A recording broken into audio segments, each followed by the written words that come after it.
1999 പൂവെല്ലാം കേട്ടുപ്പാർ എന്ന സിനിമയുടെ ലൊക്കേഷനിൽ വെച്ചാണ് താരങ്ങളായ ജ്യോതികയും സൂര്യയും ആദ്യമായി കണ്ടുമുട്ടുന്നത്. ആ കണ്ടുമുട്ടൽ അധികം വൈകാതെ പ്രണയത്തിലെത്തി. അതിനിടെ ഉയിരിലെ കലന്ത്, കാക്ക കാക്ക, മായാവി, സില്ലുന്നു ഒരു കാതൽ തുടങ്ങി ഒട്ടേറെ സിനിമകളിൽ അവർ ഒരുമിച്ച് അഭിനയിച്ചു. 2006 സൂര്യയും ജ്യോതികയും വിവാഹിതരായി. വിവാഹത്തോടെ സിനിമയിൽ നിന്നും അകന്നു നിൽക്കാനായിരുന്നു ജ്യോതികയുടെ തീരുമാനം. കരിയറിൽ ഏറ്റവും ഉയർച്ചയിൽ നിൽക്കുമ്പോഴായിരുന്നു ആരാധകരെ ഞെട്ടിച്ചുകൊണ്ടുള്ള ആ തീരുമാനം. സിനിമയുടെ വെള്ളി വെളിച്ചത്തിൽ നിന്ന് അകന്ന് പൂർണ്ണമായും കുടുംബത്തിലേക്ക് ഒതുങ്ങി ജ്യോതിക. അതിനിടെ ദമ്പതികൾക്ക് ദിയ, ദേവ് എന്നീ 2 മക്കൾ ജനിച്ചു.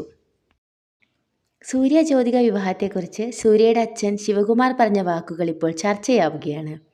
തുടക്കത്തിൽ എനിക്ക് സൂര്യയുടെ പ്രണയത്തോട് എതിർപ്പായിരുന്നു. ആ വിവാഹത്തിന് ഞാൻ സമ്മതിക്കില്ലെന്നും പറഞ്ഞു. പക്ഷേ അവൻ തീരുമാനത്തിൽ ഉറച്ചു നിന്നു. അവളോടൊപ്പം മാത്രമേ ജീവിക്കൂ, ഇല്ലെങ്കിൽ ജീവിതകാലം മുഴുവൻ ഒറ്റയ്ക്ക് ജീവിക്കൂ എന്നാണ് സൂര്യ പറഞ്ഞത്. ഞാൻ കുറേ ചിന്തിച്ചു. ഞാൻ 150-ലേറെ സിനിമകളിൽ അഭിനയിച്ചിട്ടുണ്ട്.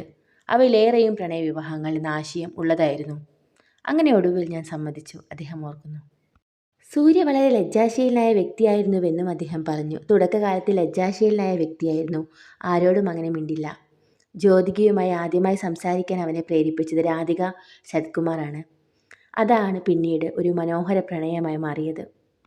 വിവാഹശേഷം സിനിമയിൽ നിന്നകന്ന ജ്യോതിക നീണ്ട 9 വർഷങ്ങൾക്ക് ശേഷമാണ് സിനിമയിലേക്ക് വീണ്ടും തിരിച്ചെത്തുന്നത്. സൂര്യയും ജ്യോതികയും സിനിമയിൽ ഒരുപോലെ സജീവമാണ്. 2ാം വരവിൽ കൂടുതൽ നല്ല കഥാപാത്രവുമായി ഭാഷയും ദേശവും കടക്കുകയാണ് ജ്യോതിക.